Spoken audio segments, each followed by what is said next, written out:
আসসালামু আলাইকুম। কেমন আছেন আপনারা? মাসুদাস ক্রিয়েশনে আপনাদের স্বাগতম। বরাবরের মতো আমি আজকে আপনাদেরকে কিছু শেখাতে বসেছি। কিছু একটা শেখাবো। তো ভাবছি অনেক দিন ধরে তো আপনাদের প্যাটার্ন শিখিয়েছি, আজকে আপনাদেরকে শেখাবো একটি কীভাবে ডাবল ক্রোশেট দিয়ে ফুল করা যায়। এবং দেখেন একটি চেন, জাস্ট একটি চেন আর একটা ডবল ক্রোশেটের ফুল দিয়ে আপনারা একটি সুন্দর মালা এভাবে নিজের মতো করে করে নিতে পারবেন, একেবারে নিজের জন্য।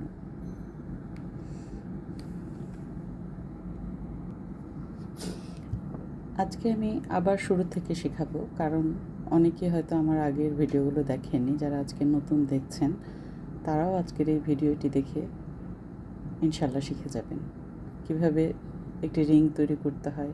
এটি আমি আগেও দেখিয়েছি, আজকেও দেখাচ্ছি।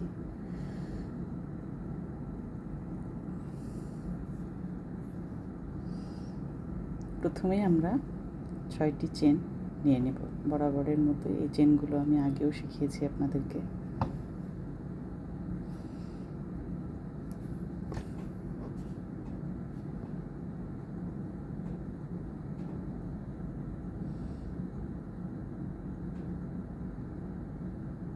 শেষের এই চেনটিতে আমি এভাবে দিয়ে এভাবে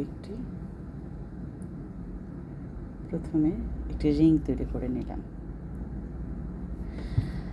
আগে আমি আপনাদেরকে শিখিয়েছিলাম সিঙ্গেল ক্রোশেট, আমি সেটা দেখাচ্ছি।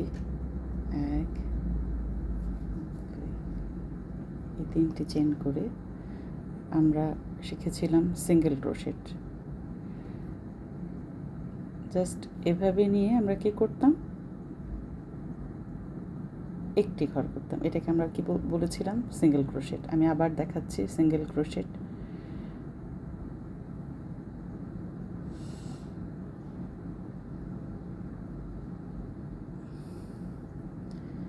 কিন্তু আজকে আমি আপনাদেরকে শেখাবো ডবল ক্রোশেট, এবং এই ডবল ক্রোশেটটি দিয়েই আমি আপনাদেরকে ফুলটি করা দেখাবো। তাই আগের দুটো সিঙ্গেল ক্রোশেট আমি খুলে ফেললাম। আমি আমার সকল ভিউয়ার্সদের জন্য আমি আবার করে দেখালাম। এখন আমি আপনাদেরকে দেখাবো কীভাবে ডবল ক্রোশেট করতে হয়। ডবল ক্রোশেট করার সময় সবসময় মনে রাখতে হবে এভাবে লুপটাকে এই সুতার সাথে আটকে নিয়ে তারপরে রিংয়ে যেতে হবে। তারপরে এভাবে একটা ঘর করে আবার আমরা এই চেনটির সাথে নিয়ে এখানে একটা করলাম। আমি আবার দেখাই।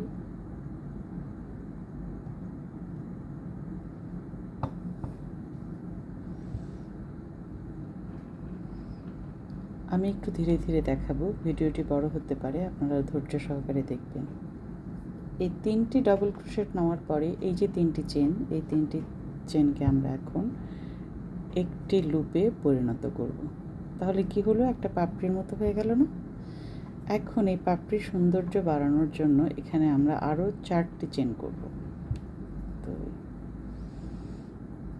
করার পরে আমরা ঠিক এই যে আমরা একটি রিং তৈরি করেছিলাম, সেই রিংটির মধ্যে এই 4টি চেনকে এখানে এভাবে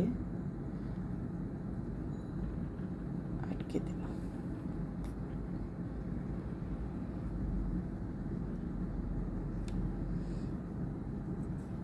তাহলে পাপড়ির পাতাটা ঠিকই যে এটার মতো একটু রাউন্ড হয়ে আসলো। আমরা আবার এখানে 3টি চেন করব।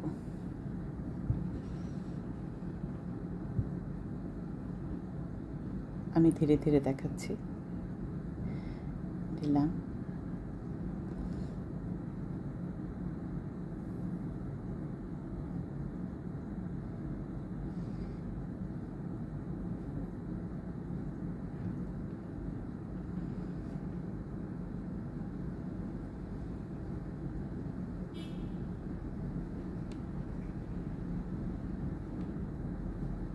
এই লুপটা করার পর আমরা এখানে আবার 4টে চেন, 2 3 4 নেওয়ার পর ঠিক আগের মতো এই রিংটাতে আমরা এই 4টা চেনকে এভাবে আটকে দিয়ে এটা হাত দিয়ে আমরা একটু সরিয়ে নেব যেন পাপড়ি দুটো পাশাপাশি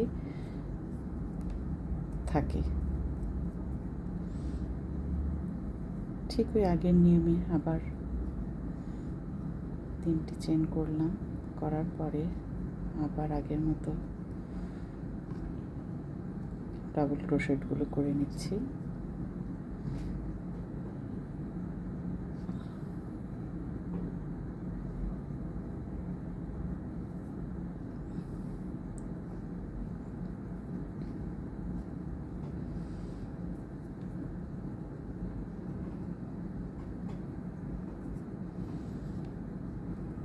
এভাবেই আমরা আমার মোট এখানে 3টি পাপড়ি আমি করে আপনাদেরকে দেখালাম।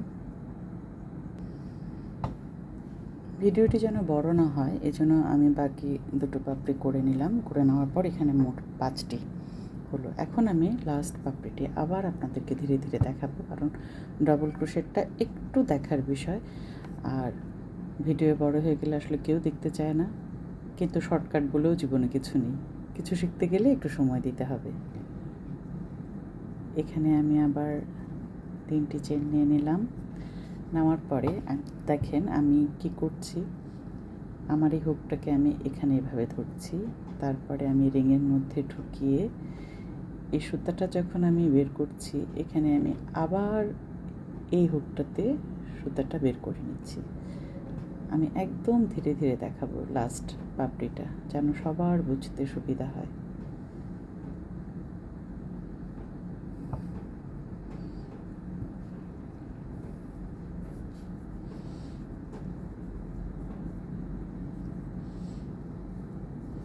সবসময় হাত দিয়ে এভাবে একটু সরিয়ে সরিয়ে নিতে হয়, না হলে এই জায়গাটা ম্যানেজ করা একটু কঠিন হয়ে যায়।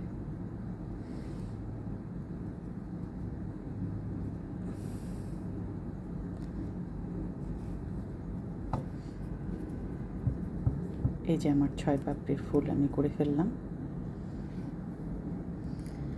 এখন আমি এটাও দেখিয়ে দিই কিভাবে এটাকে আমি কাটবো। এবং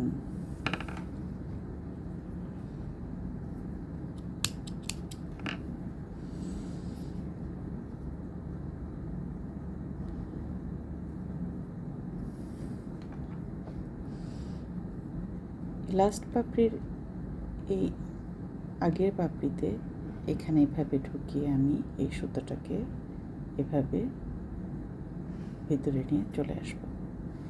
আমার কাজ শেষ। এখন দেখুন আপনারা কি পারবেন না এই ছোট্ট একটি ফুলের মাধ্যমে নিজের জন্য একটি মালা তৈরি করবেন, করে আমাকে আমার কমেন্টস বক্সে আপনারা পাঠাবেন। আমি খুব খুশি হব।